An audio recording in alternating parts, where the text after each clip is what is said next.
So let's talk about the 2.5 Men finale. Oh, yes. We had to delay doing this podcast for a couple reasons, including me being sick.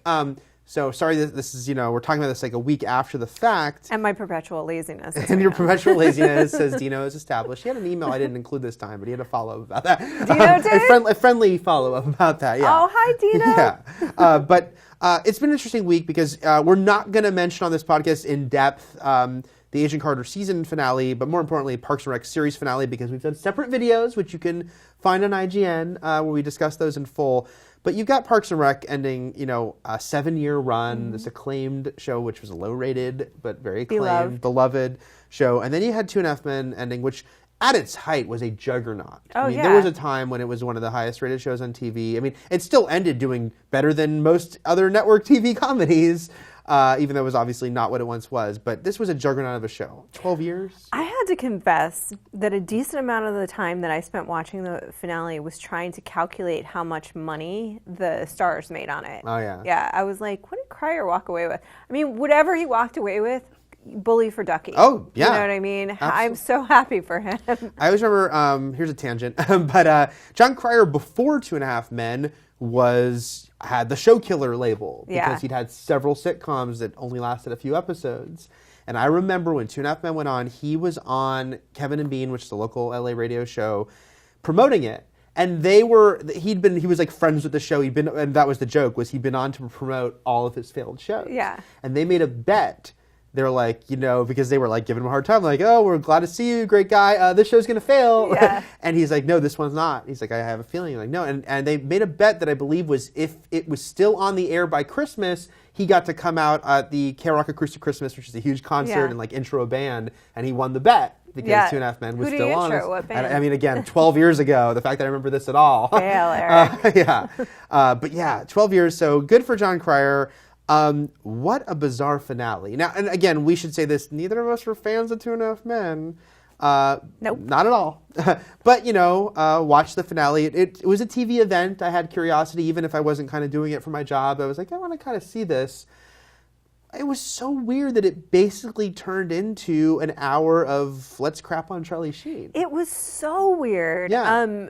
And I really, again, full disclosure, I really didn't watch much of the show. Yeah. It was one of those things where I would occasionally catch snippets of it, like in the background. Yeah, it was. We were saying before, places. It's inescapable in a way. Yeah, because syndication. It was on because of syndication, or like other people are sort of watching or whatever. So there was a part of me that was really confused. I was like, is this how it is? Like, Right. This is such a odd show to have been such a huge sitcom because it was so meta, but really awkwardly meta. It wasn't like 30 Rock meta, It was like, they'd be like, oh, we've made so much money off of terrible jokes. Right. It's funny because it's true. It's funny because it's true. And like they sort of poked fun at the shenanigans that had happened behind the scenes. Yeah. Very publicly, though. Yeah. And the whole thing was about torturing Charlie Sheen, metaphorically. Yeah. But even more odd than that is that he dropped a piano not just on Sheen's head, but on his own. Why would he drop it on his own head? So I think that was him, and this, like, really, this is a week later, and so you shouldn't care about spoilers to that finale. But so yeah, the finale ends with, and he did say that he wanted to have Sheen actually show up, but that didn't work out. But Charlie, the character, shows up, and a piano falls and kills him. We just see him from behind because it wasn't actually Sheen. And then Chuck Lorre, the creator of the show, pans over to him. Wasn't he? Was just sitting there in a chair? He was sitting there in a director's chair. And he turns to the camera and says, winning, and then a piano falls on him. Yeah. I think that was only Lorre putting that in to be like, oh, because I'm taking so many shots at Sheen, if I kill myself too, then it's okay. Yeah. But sure.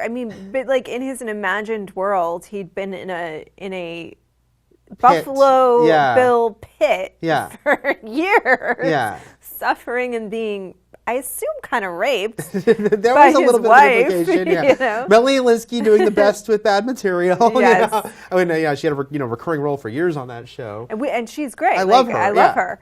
But I found it so bizarre. I just found it to be one of the most bizarre finales I had ever seen. It was really weird because, look, I am not in defense of Charlie Sheen here. No. I think he acted like an absolute lunatic and like insufferable and someone no one would want to work with and deserved everything to losing that job. But that was 4 years ago. Yeah. And the last time I watched a full episode of 2.5 Men was when Ashton Kutcher joined, because I was curious how they'd handle it. And at the time, they did, and it was almost understandable because of how bitter it was, how public it was, that when Ashton Kutcher joined, there would be some pretty meta jokes. That even though the character of Charlie was always a bit sheen, that they'd get a little more pointed. The fact they killed him, all the things. I'm like, okay, all right. They killed him and nobody cared that he was dead. Yeah, let's deal. I understand we're dealing with this, but that was 4 years ago. Yeah. So for the final episode of the show to be this like pile-on, it couldn't help but feel petty. You know, it was just like, okay, now guys, you really, to acknowledge the character in the finale made sense. Yeah. But then it just be like, let's make joke after joke about Charlie Sheen. It's like, really? Yeah, I agree. I thought it not only felt petty, but it was like, don't you have bigger things to worry about, Chuck Lorre? Like, you're really successful. I mean, who cares? Yeah. You know, the winning, you won. You did win. You continue to win. You continue to win. Your series are juggernauts. Yes. Charlie's fails. He's not doing well in life, it seems. I mean, like, the guy looks like he's not doing well. Right. So it's just like, why do you care that he was an ass? You got rid of him. It was just weird. You know? Like, again, it's 2.5 Men, and no one should be precious about it. Even the fans of the show, I don't think, would be precious about it. But for any show to be 12 years, that's a great success. And kudos to them for making it 12 years. So it just felt weird that their finale would be, because I will give them this. Because it's 2.5 Men and I have low expectations, I'll let them have those, like, you know, looking at the camera, bad jokes. Like, for them, that was okay, I thought, you know.